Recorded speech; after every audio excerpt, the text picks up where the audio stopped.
disturb. It is like something like, you had Aap Aadmi, so many youth came. It's something like sporadic, but it doesn't sustain. Hong Kong and all that. As a movement to sustain, because working in the field, we know, to get some youth to work, be with us in the ashram today, they want a job, they don't live there. It's difficult to get.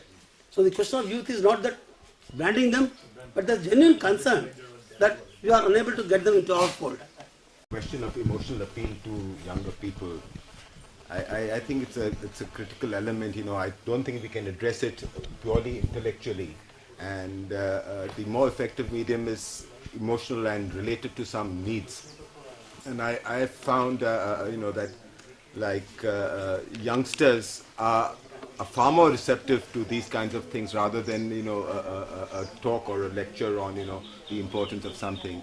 So say maybe say in Banwadi, in a forest where we really don't have any facilities, but the appeal is there, and even with very basic things, if basic needs are met and there is community and there's celebration, there is pleasure and enjoyment. And youngsters are also fed up with too much of talking, so if there is also some kind of meaningful work component and an experiential component, then that appeal is natural. You don't have to sermonize on it. The real problem arises actually in the continuity of these things for the youngsters, because they think, okay, fine, it was great, I wish I could stay, but my parents have invested in me. How do I take care of my livelihood? How do I take care of longer term needs and security? And I think maybe we really have to relook again at this whole thing of community. It may have been tried and may have failed, may have had partial successes. Maybe we have to have flexi communities, because if we can't amass wealth for ourselves, we have to create it in in relationships and that kind of security. People like us started with very low budget, and we were very happy with that. But today I find that younger people also, the money factor has become so big that they want to start life with a very high budget. Whereas I feel the wealth is in the trees, in the water. I feel happy when I see a good, nice yield field with nice corns or cobs of paddy or something like that. It's basically to do with the way people want to move up the ladder, and what is it that, so are we as a group engaging with that idea well enough is something that I don't see. And secondly, the language we are speaking, the second fear is the kind of language we are talking in forums like this. I don't think it is understood by even many people in these in these gatherings. So how are we going to really make ourselves mainstream if even slightly oriented people are not able to get what we are saying? No, this is where I think the cultural medium that so that is about. So to simplify the dialogue, to make it in tune with the aspirations, and also for us to acknowledge, yes, that there are some aspirations of people. Cash is important at the end of the day. Larger problem is that a very small number of people who are being educated are getting into the normal, what we call conventional good employment today. So you're going to have a stream of about 200 to 400 million people in the next 10 years. Being in the villages or in small towns, what do they engage with as by way of occupations which give them dignity, income, livelihoods and well-being? I think that's the vital issue that we have to relate to. So what are the lessons that we learn to relate to this? In terms of the only alternative we have from agriculture and artisans' livelihoods is the industrial society. So what are the learnings that we have that will give hope for us to be able to deal with this issue of this problem in the next 5, 10, 15 years? And what are the lessons from our work that we can gain from that? But I thought some of the things that are very important, we've been there for 30 years, 40 years and all that.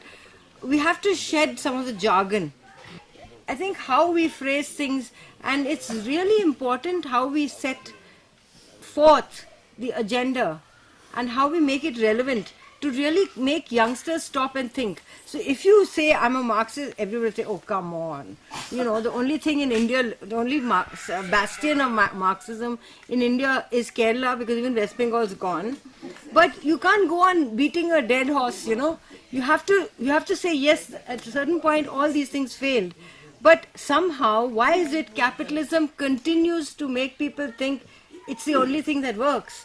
Even though everybody will acknowledge that people are sick to death of the way bankers and all and the corporate leaders walk away with 1 billion package and then lay off 200,000 staff. So when you look at the Modi team, how did they push this agenda forward? A lot of it was because they knew how to play it.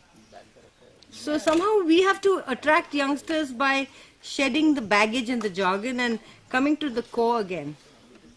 So one thing that I would like to say is this whole thing about language and how to use words, and this whole idea of how do we bring the youth, how do we attract people. What I'm hearing is that we are asking people to buy in to something. So when we talk about people buying in, I mean, who are not in the NGO process, understanding the NGO language, then if I'm a person who's being asked to buy in, my question would be, what is it that you offer? And inevitably, our language is about sacrifice. We need to bring change, and you have to sacrifice something to be able to make things better. Whereas what the other side is doing is they have a slogan, Ye Dil Mange More. I mean, what a slogan. It's a very powerful slogan, and it directly connects to my needs, my feelings, my interests. So if we don't connect that, how do we even get people to resonate with what we are saying? Even each word which we use, whether it is alternative or ecology or localization, each word will have probably hundreds of books that have to be written to explain what it is. It's not a normal, ordinary, everyday language which we use. There is a huge weight involved in the language which we use. So the question that comes to me again and again is, what language can we use which can connect to every person? I mean, and for me, one of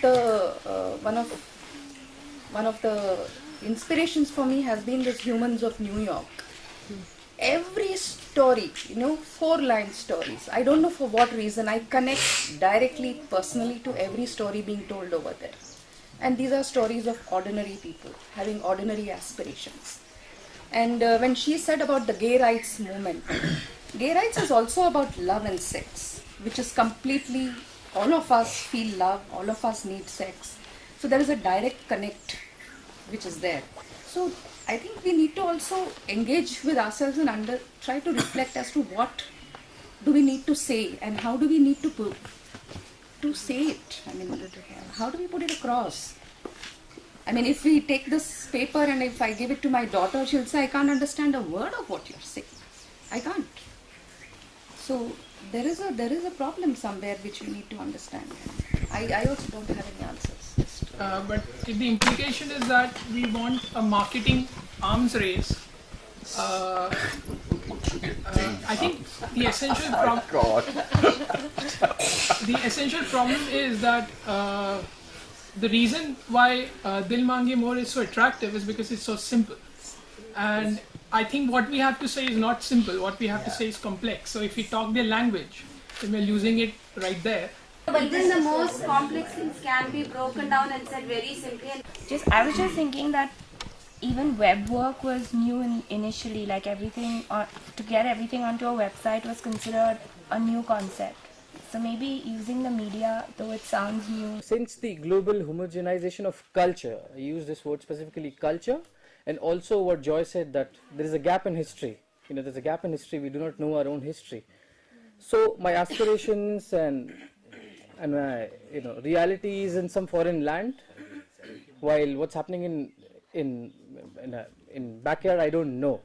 So I believe to fill the gap between imagined reality and existing reality is to use in literature, So for me, short stories and novels of Munshi Premchand were a big revelation for the reality, the caste oppression in villages and in cities. Autobiography of Om Prakash Valmiki, Jutin, which is autobiography of a Dalit writer. Then poetry, other forms of literature that reflects reality rather than simple pulp fiction or trash as we call it. Like my own personal example, I visit Kitab Khana, which is a store often, and they invite a lot of people from the NHS and from other groups to come and talk. But we need this signboard there, which says that look, you're inspired, and if you want to really contribute, this is what you can directly do as of tomorrow, because after the talk, everyone's inspired, but there's no direction, and then you've lost the whole crowd. So, but when you were raising this issue, it's resonated because I've also thought about it a lot. But how can we make youth interested in change? And I was a little upset because, not upset is not the word, but I was thinking to myself, I know hundreds of kids who went out in the gay lesbian demonstration, and I said, hey, I can't imagine them coming for a Dalit meeting. I think gay rights are so important for young people, particularly urban people, so that the people are moving out for protests and so on, because there are rights which are exerted on a very individual level, and there is an acceptance of the right of every individual to express himself, herself in a way that it may even not be acceptable to the rest of the society, but as long as it doesn't harm anybody else, for heaven's sake, I have the right to be and to do what I want as long as I do not harm anybody else. This is, of course, classic individualism. And in this framework we are operating here, individualism has a bad name. Individualism is associated with misuse of property rights. I can do whatever I want, I can buy whatever I want, I can destroy whatever I want. Of course, this is not what we want in individualism. But I want to make an appeal to not just only look at communities. We are 95% of the talk, of the discussion here, talking about who acts, is always the community who's acting. Which, of course, I have heard all the caveats. Of course, the community should be fair, it should be non-casteist, it should be gender aware, and so on. Yeah. But beyond the community, there are individuals, and individuals are constituting the community. And I would really wish we could. As one of the list of alternatives, yeah, which Ashish has been outlining, yeah, that there is a stronger statement or a stronger sense of that it is not just diversity, yeah, not just some abstract diversity we are standing for and which we want to work for, but that this diversity actually includes the rights of individuals to be different, and to be different from 95% of the community, and to have the damned right to do it. I can love whom I want, I can marry whom I want, and this is not for the panchayat to tell me. It's not for the government to tell me. It's not even for my women's group to tell me. So I would wish we could develop a stronger sense for this, because this is actually very, as you rightly noted, 2 comments on this side. This is very attractive for the youth. And I know from the generation of my own kids how strongly they're acting on this. And this should be taken up. Otherwise, community orientation becomes a kind of bit old-fashioned style of looking at things, neglecting the possibilities and the rights really of individuals. There is a danger in kind of doing this polarization. Youth versus older people, our generation versus younger generation, NGO versus the rest of the world, and also this polarization of individuals versus community. I think this polarization is not at all helpful. We have to talk about individual rights, but we cannot talk about individual rights without resolving, are they part? Otherwise we go a Thatcherite model where there is no society, only individuals.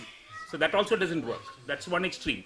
The other extreme is there only community and no individuals. That's when you have the Kap Panchayats. That extreme also does. So these are dilemmas which, as we are moving forward, we have to take all these things into account and look at it. And I think we have to be careful not to polarize and not to categorize. I know some old people who are 10 times, young people, and I think young people are being maligned a lot now by us. I think they are far more aware, far more concerned, and far more proactive than our generation actually was. But they find new ways of doing it. Look at Occupy Wall Street, look at what's happening in Tiananmen Square, look at what's happening now on the Hong Kong protests. They're all young people, they're youngsters. 18-year-old boy has led this whole movement in Hong Kong. So let's not malign youth and say, lump them as one group of people. No, I'm saying, no, that this thing, and I'm not saying we're maligning it, I'm saying we have to be careful that we don't end up, because this polarizing tends to malign. The polarizing tends to malign. We should not polarize, and we should recognize that all this is part of what, and the young people will find new issues and new concerns, and that has to be part of the whole social the agenda that we are talking about. Let us try to see eye to eye, put the other one's shoes, or jump into his skin. If it's a tree,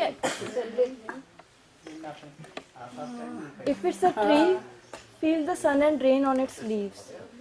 If a mountain, feel the soil and rock inside. And then reflect. Look in, look up, look around. What do we see? We are all one, bound to the trees, the rocks, and each other. Life continues through us as one part, for 80 years or so, and then passes on. And it is we that who need a reminder that we are one, caught in a spider web. I take inspiration from the poem that was just read, that the youth are looking for a sense of being for and oneness and unity. There's less energy around being against something. It's draining, it's exhausting, it's sad.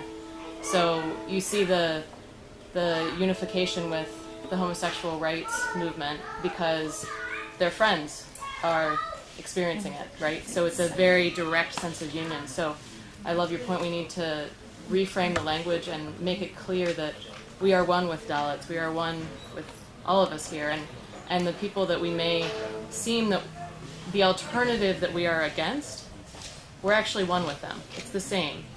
We're all moving toward the same hope, the same dream of prosperity, of true wellness for everyone.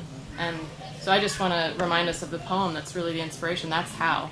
It's language, it's giving a positive option. It's not an alternative against, it's a choice for.